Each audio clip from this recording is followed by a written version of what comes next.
স্থানীয় সময় রোববার ভোররাতে বিদ্যুৎ বিচ্ছিন্ন হয়ে পড়ে যুক্তরাজ্যের ম্যানচেস্টার বিমানবন্দর। বন্ধ হয় সব ধরনের কার্যক্রম। বিদ্যুৎ বিভ্রাটের কারণে একে একে বাতিল করা হয় মূল 2 টার্মিনালের অভ্যন্তরীণ ও আন্তর্জাতিক ফ্লাইট।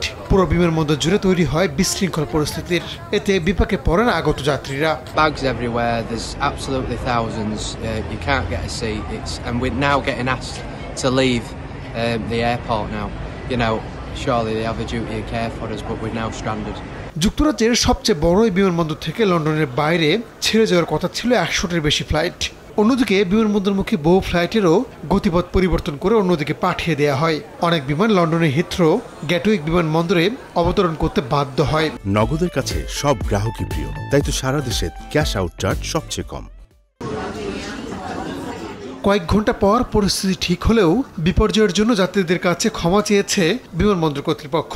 সোমবার থেকে স্বাভাবিক কার্যক্রম শুরু হবে জানিয়ে যাত্রীদের নির্ধারিত সময়ে বিমানবন্দরে আসতে বলা হয়েছে। তবে রোববার যাদের ফ্লাইট বাতিল হয়েছে আগামী কয়েকদিনের মধ্যে পুনরায় তাদেরকে ফ্লাইটের ব্যবস্থা করে দিতে এয়ারলাইন্সগুলোর সঙ্গে আলোচনা চলছে বলেও উল্লেখ করা হয়। রাহানুল রানা, সময় সংবাদ।